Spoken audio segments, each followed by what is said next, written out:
Et toi, tu crois que trop penser est signe d'intelligence? Et si c'était en réalité le symptôme d'un cerveau qui cherche désespérément à fuir quelque chose? On va voir ensemble dans cette vidéo 10 raisons peu connues qui expliquent pourquoi tu cogites en boucle et pourquoi ça t'épuise.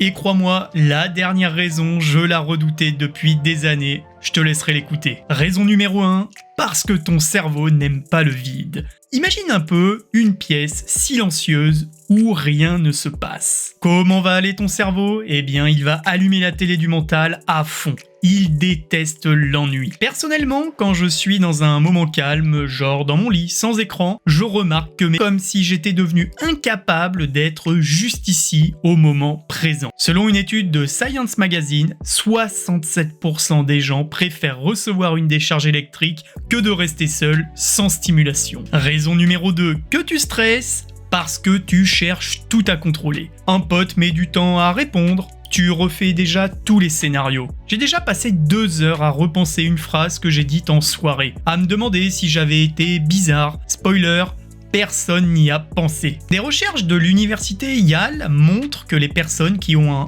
haut besoin de contrôle sont plus sujettes au surmenage mental. Raison numéro 3 qui fait que tu stresses, parce que tu refuses l'incertitude. Tu veux être sûr avant d'agir, sûr de plaire, sûr de réussir. Résultat, eh bien tu ne fais rien.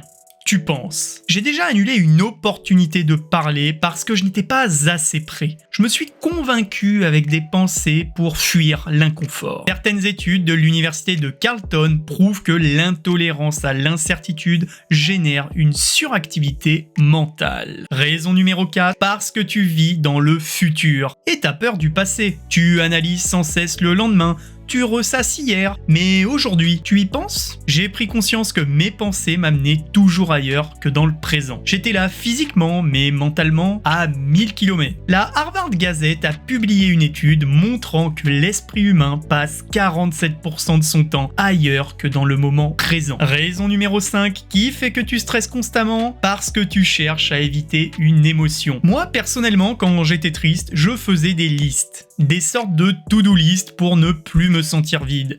Jusqu'au jour où j'ai compris que penser me servait de distraction émotionnelle et non à résoudre des problèmes. La thérapie ACT montre que la surpensée est souvent un mécanisme d'évitement émotionnel. Raison numéro 6, parce que tu as peur de mal faire. Tu crois que si tu réfléchis encore un peu, tu vas prendre la bonne décision, mais en réalité, tu t'empêches juste d'en prendre une et d'avancer. Personnellement, j'ai repoussé des projets pro pendant des mois parce que je voulais tout anticiper. Résultat, je n'ai rien lancé. Les chercheurs en psychologie décisionnelle parlent de paralysie par analyse. Plus tu penses, moins tu décides, moins tu avances. Raison numéro 7, parce que t'as été élevé avec l'idée de pensée égale valeur. T'étais félicité à l'école parce que tu réfléchissais bien. Du coup, t'as associé la pensée à ton identité. Moi, on m'a toujours dit qu'un bon élève était un élève qui pensait beaucoup. Résultat, j'ai cru que plus je pensais, plus j'avais de valeur. Et en réalité, c'était un piège. Des neuroscientifiques ont observé que certains profils cérébraux utilisent la pensée pour valider leur propre existence. Raison numéro 8, parce que tu ne dors pas assez. Moins tu dors, plus ton cerveau s'emballe. Ironique, non? Tu penses tellement que tu dors mal, et tu dors si mal que tu penses encore plus.